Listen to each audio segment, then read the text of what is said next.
Tuhan, Shalom, selamat pagi Bapak Ibu. Apa kabarnya pagi hari ini? Saya percaya keadaan kita semuanya baik karena Tuhan selalu menyertai hidup kita. Haleluya. Pagi hari ini kita akan belajar bersama-sama apa yang menjadi pesan Tuhan di dalam kehidupan setiap kita dalam minggu ini Bapak Ibu. Pesan Tuhannya adalah jangan kehilangan nilai penting kerajaan. Ini sangat luar biasa sekali Bapak Ibu, sangat dahsyat kalau Tuhan terus berbicara kepada setiap kita, memberikan pesannya melalui gereja di tempat ini Bapak Ibu. Mari kita lihat firman Tuhan, Injil Matius pasal 13 ayat 44 sampai 46. Demikian firman Tuhan, judul perikop Alkitab, perumpamaan tentang harta terpendam dan mutiara yang berharga. Hal kerajaan surga itu seumpama harta yang terpendam di ladang, yang ditemukan orang, lalu dipendamkannya lagi. Oleh sebab sukacitanya pergilah ia menjual seluruh miliknya, lalu membeli ladang itu. Demikian pula hal kerajaan surga itu seumpama seorang pedagang yang mencari mutiara yang indah. Setelah ditemukannya mutiara yang sangat berharga, ia pun pergi menjual seluruh miliknya, lalu membeli mutiara itu. Bapak Ibu yang terkasih di dalam nama Tuhan Yesus, kalau kita perhatikan di ayat 46 dikatakan setelah ditemukannya mutiara yang sangat berharga, ia pun pergi menjual seluruh miliknya, lalu membeli mutiara itu. Jadi ada sesuatu yang dilakukan ketika seseorang menemukan atau mendapatkan mutiara yang berharga ini, atau dikatakan harta yang terpendam ini. Apa yang dilakukan? Alkitab mengajarkan bahwa oleh sebab sukacitanya pergilah ia menjual seluruh miliknya, lalu membeli ladang itu atau mutiara tersebut. Ini saya merenungkan bahwa gini Bapak Ibu, seseorang akan mengorbankan apa saja, seseorang akan melakukan apa saja untuk mendapatkan sesuatu yang terpenting di dalam hidupnya, atau menganggap sesuatu itu bernilai di dalam kehidupannya. Nah, kalau kita perhatikan mutiara atau harta yang terpendam tersebut menggambarkan tentang apa? Itu menggambarkan tentang kerajaan sorga yang sangat bernilai tinggi.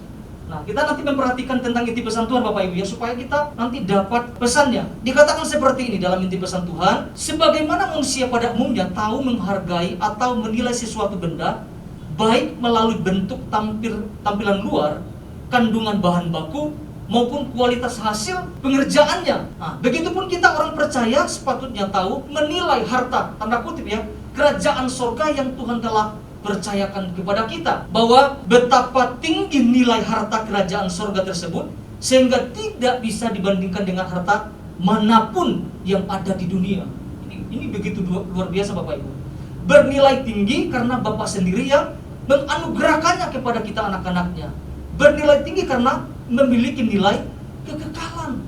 Bernilai tinggi karena mampu mengubah hidup manusia dan sebagainya. Nih, dari sini penekanannya Bapak Ibu. Namun sayangnya tidak jarang orang percaya yang mulai memandang harta kerajaan surga ini tidak semahal yang seharusnya.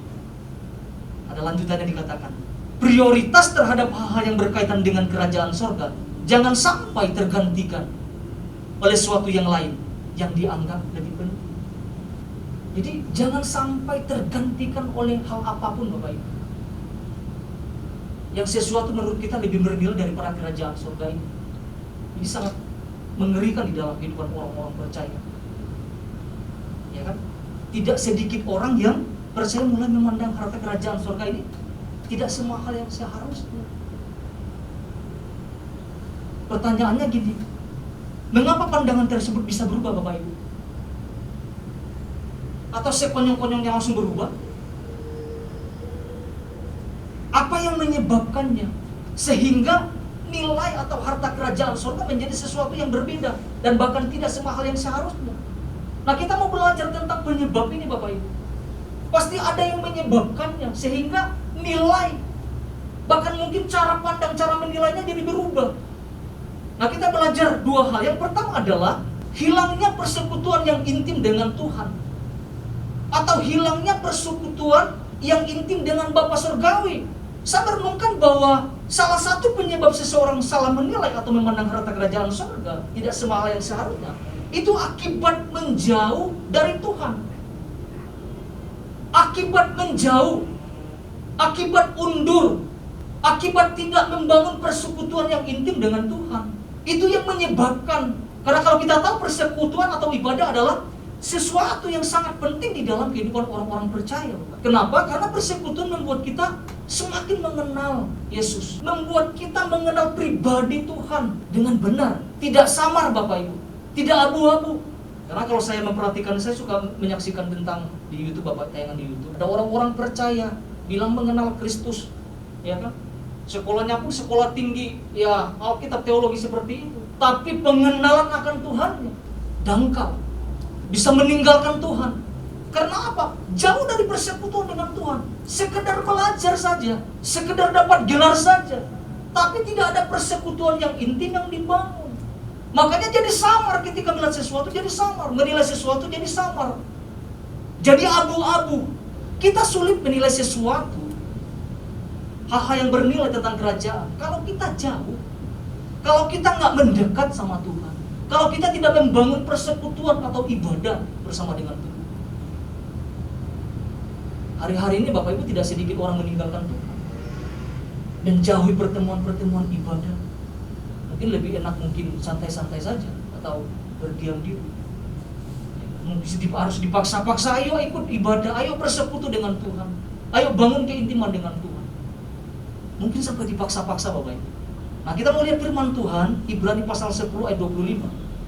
Firman Tuhan berkata, janganlah kita menjauhkan diri dari pertemuan-pertemuan ibadah kita, seperti biasakan oleh beberapa orang, tetapi marilah kita saling menasihati, dan semakin giat melakukannya menjelang hari Tuhan yang mendekat. Ibadah seharusnya menjadi kesukaan kita, katakan amin Bapak Ibu. Ya, ibadah atau bersekutu bersama dengan Tuhan bukan sesuatu beban Bapak Ibu. Dan kalau kita perhatikan hari ini cepat banget hari Minggunya Bapak Ibu. Ya kan? Dari hari Senin, udah Minggu lagi, udah ibadah lagi. Mungkin ibadah kalau kita bersekutu dengan Tuhan menjadi sesuatu beban. Aduh, ibadah lagi. Alkitab kan mengajarkan Bapak Ibu untuk giat melakukannya menjelang kedatangan Kristus yang kedua kali. Mesti giat, bukan menjauhi. Jangan sampai kita kehilangan ini persekutuan yang intim dengan Tuhan. Di dalam Efesus pasal 4 ayat 17 sampai 18, Rasul Paulus memberikan nasihatnya kepada jemaat Efesus. Efesus pasal 4 ayat 17 sampai 18. Dikatakan seperti ini Bapak Ibu. Sebab itu kukatakan dan kutegaskan ini kepadamu di dalam Tuhan. Jangan hidup lagi sama seperti orang-orang yang tidak mengenal Allah, dengan pikirannya yang sia-sia dan pengertian yang gelap. Jauh dari hidup persekutuan dengan Allah, karena kebodohan yang ada di dalam mereka dan karena kedegilan hati mereka. Apa yang dikatakan di sini Bapak Ibu? Dikatakan mereka memiliki pengertian yang gelap. Jauh dari hidup persekutuan dengan Allah, hidup dalam kebodohan. Nah, hal-hal yang seperti ini membuat kita salah menilai. Pengertiannya gelap, tidak bisa menangkap sesuatu hal yang bernilai sangat penting di dalam kehidupannya. Dikatakan jauh dari persekutuan, hidup dalam kebodohan. Kelihatannya kayak kasar banget Bapak Ibu, tapi ini yang firman Tuhan sampaikan. Jangan sampai itu terjadi di dalam kehidupan setiap kita anak-anak Tuhan Bapak Ibu. Dan hatinya dekil, dikatakan. Dekil itu apa sih Bapak Ibu? Tidak mau menerima teguran, nasihat mungkin. Ya, kita sama-sama belajar Bapak Ibu. Nah, kita akan melihat 1 Korintus pasal 1 ayat 9. 1 Korintus pasal 1 ayat 9, firman Tuhan berkata, Allah yang memanggil kamu kepada persekutuan dengan anaknya, Yesus Kristus Tuhan kita adalah satu. Allah yang memanggil kita dalam persekutuan dengan anaknya Yesus Kristus. Itu yang disebut dengan anugerah Tuhan Bapak Ibu. Bukan karena kita baik, tetapi semata-mata karena kasih karunia Tuhan. Allah memanggil kita, kita bersyukur kita dipilih, kita bersyukur kita diselamatkan oleh anugerah Tuhan. Oleh karena itu dia memanggil kita untuk masuk dalam persekutuan dengan anaknya Yesus Kristus. Supaya apa? Supaya ada hubungan, supaya ada kedekatan yang dibangun, supaya kita bisa mengerti segala sesuatu yang Tuhan sampaikan. Jadi apa yang dapat kita renungkan Bapak Ibu? Saya lihat penyebabnya adalah karena kehilangan persekutuan ini yang membuat kita samar untuk menilai sesuatu. Seharusnya bernilai tinggi, jadi sesuatu yang biasa-biasa. Karena apa? Ya, persekutuan. Karena kita nggak membangun keintiman dengan Tuhan. Itu poin yang pertama yang kita dapat renungkan bersama-sama Bapak Ibu.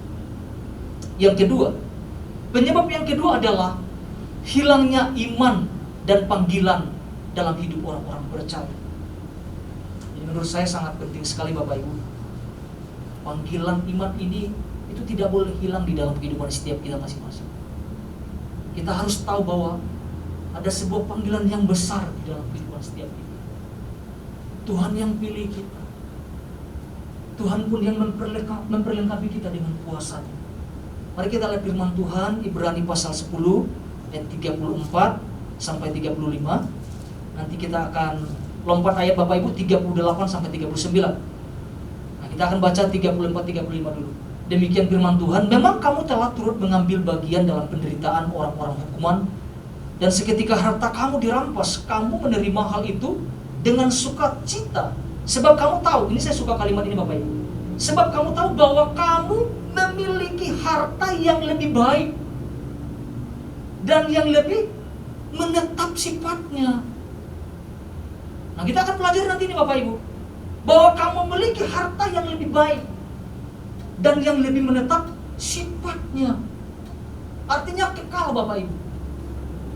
Kemarin Bapak Gembala sempat singgung tentang Roma pasal 14 ayat 17. Dikatakan sebab kerajaan Allah bukanlah soal makanan dan minuman, tetapi soal kebenaran, damai sejahtera dan sukacita dari Roh Kudus. Inilah harta yang baik, yang menetap sifatnya, dikatakan kebenaran Allah, damai sejahtera Allah, dan sukacita Roh Kudus. Ayat 35 dari Ibrani. Dikatakan, sebab itu janganlah kamu melepaskan kepercayaanmu. Ini kuncinya Bapak Ibu. Janganlah kamu, kata jangan itu apa Bapak Ibu? Kata janganlah kamu melepaskan kepercayaanmu karena besar upah yang menantinya. Nanti kita lihat upah apa Bapak Ibu ya. Ayat 38-39. Kita lompat Bapak Ibu. Tetapi orangku yang benar akan hidup oleh iman. Dan apabila ia mengundurkan diri, maka aku akan tidak berkenan kepadanya. 39. Tetapi kita bukanlah orang-orang yang mengundurkan diri dan binasa, tetapi orang-orang yang percaya dan yang beroleh hidup. Apa yang dapat kita lihat dari ayat ini Bapak? Dikatakan apa? Jangan kamu melepaskan kepercayaan. Ini sangat berhubungan dengan nanti tentang Sadrak, Mesak, Abednego Bapak. Bagaimana mereka mempertahankan iman mereka, tidak menggantikan sesuatu yang sifatnya tidak kekal. Ada sesuatu yang harus dibayar. Ya kan? Dikatakan janganlah kamu melepaskan kepercayaanmu. Jangan sampai kita melepaskan iman kita kepada Kristus. Apapun yang terjadi, apapun keadaan mungkin yang kita hadapi hari-hari ini, jangan sampai. Karena itu membuat kita nanti salah menilai banyak hal. Ketika kita kehilangan panggilan, kehilangan iman kita kepada Kristus, bagaimana kita bisa menilai sesuatu? Tidak punya iman, kehilangan panggilan hidup di dalam kehidupan setiap kita. Kita pernah melihat orang-orang dulunya percaya Bapak Ibu, namun sekarang menjadi tidak percaya, tidak menjaga panggilan itu, tidak menjaga iman itu, terus bertumbuh, terus ada di dalam kehidupan. Ini yang berbahaya Bapak. Jadi apa yang terjadi ketika seseorang melepaskan kepercayaan? Alkitab memberikan jawaban, orang itu tidak akan berkenan. Tidak ada upah yang dapat diterima. Upahnya apa Bapak Ibu? Tentang kekekalan ini, tentang keselamatan yang Tuhan berikan atau anugerah kepada orang-orang yang meninggalkan panggilan dan iman. Kita mau belajar tentang ini Bapak Ibu, yang tadi saya sudah berkata tentang Sadrak, Mesak, dan Abednego, di mana mereka harus mempertahankan iman mereka ketika mereka disuruh harus menyembah patung. Patung tidak menyelamatkan. Patung tidak punya nilai apapun Bapak Ibu. Patung itu tidak bersifat kekal, tidak bisa menyelamatkan hidup seseorang.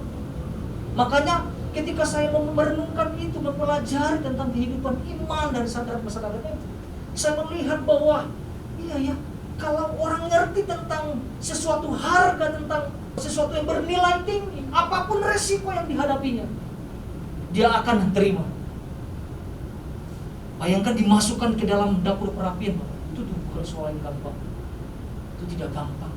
Jangankan ngomong tentang dapur perapian, kecipratan minyak goreng saja kita sudah teriak-teriak. Ini dimasukkan. Itu pilihannya. Mau percaya atau memang sifatnya yang kekal atau tidak. Saya lihat tentang konsep ini, bahwa memang ada harga. Dikatakan dalam konteks dasar firman-Nya yang kita renungkan dalam hati. Ketika orang menemukan sesuatu yang bernilai, dia akan lakukan sesuatu, mengorbankan sesuatu, menjual segala harta miliknya lalu membeli itu kan, sesuatu yang berharga itu. Jadi jangan sampai tergantikan oleh apapun di dalam kehidupan setiap panggilan Tuhan. Iman itu harus ada di dalam kehidupan setiap kita, Bapak Ibu. Jangan sampai hilang. Nanti kita bisa salah menilai banyak hal. Kita bisa lihat kehidupan Sadrak Mesach. Mereka tidak menggantikan sesuatu yang sifatnya tidak kekal. Resikonya kematian, biarin saja. Yang jelas adalah mereka tetap punya iman, punya panggilan di dalam hidup. Jadi saya merenungkan ini, Bapak Ibu. Ada banyak hal yang membuat kita sebenarnya menyebabkan orang-orang percaya salah menilai tentang harta kerajaan surga ini, karena hubungan yang jauh dari itu, karena juga panggilan yang jauh, kehilangan iman dan panggilan di dalam hidup. Dari pagi hari ini kita bersama-sama renungkan dua hal ini, Bapak Ibu, tentang dua penyebab ini, sehingga kita tidak salah menilai tentang harta yang sangat bernilai ini, tentang pribadi Yesus di dalam hidup, tentang kerajaan Allah di dalam kehidupan setiap kita. Tuhan Yesus memberkati.